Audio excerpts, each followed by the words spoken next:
lycée d'aptitude de Briançon est assez éloigné, c'est le point mort de l'académie. Il a la particularité d'être le seul lycée de toute la moitié nord du département. Et donc, à ce titre, il offre à la fois des sections professionnelles, techniques, à l'époque, technologiques aujourd'hui, et des séries d'enseignement général. L'idée qui nous est venue en 2008, c'était tout simplement d'avoir quelque chose de concret pour travailler notamment avec les séries professionnelles. Et donc, avec des élèves de MBC à l'époque, maintenance du bâtiment de collectivité, nous essayons de travailler sur quelque chose d'extrêmement concret. Et il s'est trouvé qu'à ce moment-là, l'horloge du lycée, qui est un lycée de 1912, eh bien, devait être tout simplement démontée. Et il n'était pas prévu qu'elle soit particulièrement conservée.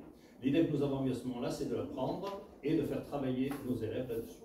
Donc, immédiatement, on est allé chercher les séries techniques et on a tout démonté. Et avec eux, travailler sur ce que sont les pièces, ce qu'on peut en faire, qu'est-ce que c'est qu'une horloge, etc. L'idée a été immédiatement d'associer un maximum d'enseignants de différentes disciplines sur ce qu'était l'horloge que l'on était en train de démonter. Ça a donné un premier point d'accroche à l'ensemble du lycée.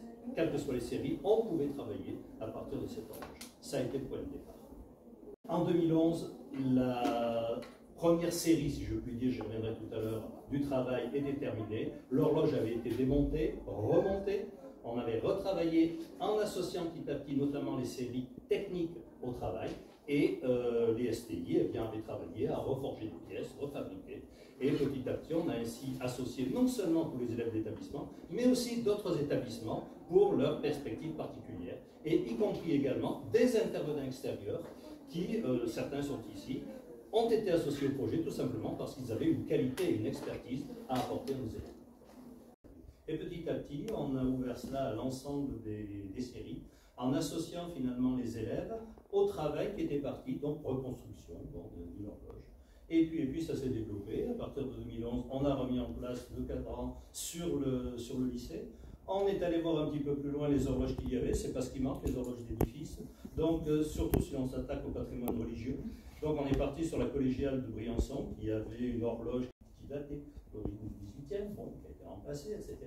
Donc on est allé, on a démonté, on a associé les séries STI, STI 2D, les BTS, et on repart, on travaille là-dessus. Et petit à petit, on ouvre à l'ensemble des séries, parce que travailler sur le temps, la mesure du temps, parce que c'était ça, le fil rouge du projet, c'était la mesure du temps. La mesure du temps, les profs de maths, les profs de physique, les profs d'histoire géo. Je suis enseignant d'histoire-géographie. On peut très facilement dater, ne serait-ce qu'en travaillant sur l'historique des monuments sur lesquels c'est monté, sur le travail qui est fait sur les variations qu'il y a dans l'appréhension de ce qu'est le temps, etc.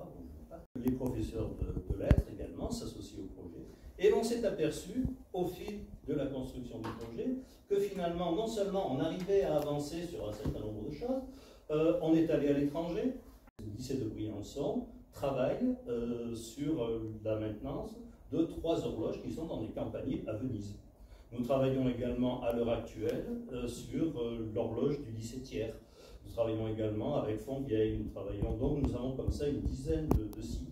Nous avons également des établissements avec lesquels nous travaillons parce qu'ils nous aident. Le lycée Jean Perrin a travaillé pendant de nombreuses années avec nous, notamment parce qu'il avait des séries qui nous permettaient d'avoir des objets que nous pouvions fabriquer ensemble. Un lycée de Cluse, ça nous fournit également du matériel. Et donc on avance sans dépenser quoi que ce soit. On est simplement sur un projet monté dans l'établissement et le projet est la base, si vous voulez, du travail qui peut être fait avec les élèves. C'est-à-dire que le projet qui peut être qualifié de projet culturel n'arrive pas comme une cerise sur le gâteau, si vous voulez, de l'acquisition de compétences, connaissances, etc. Et donc, une fois que les élèves ont les compétences et connaissances, ils vont les mettre à profit pour travailler sur un objet précis. On inverse le processus, on part du projet, qu'est-ce qu'on fait avec ça? Vous avez un machin qui est en ruine, qu'est-ce qu'on en fait? On travaille dessus et petit à petit, on acquiert les outils nécessaires à la compréhension des dispositifs techniques, à la compréhension de la globalité du phénomène et on acquiert connaissances et compétences. Et en cela, effectivement, le projet fonctionne toujours parce qu'il répond à des besoins. Je dirais 18 ans maintenant. 17 ans, ressort, c'est vraiment l'importance de la démarche de projet.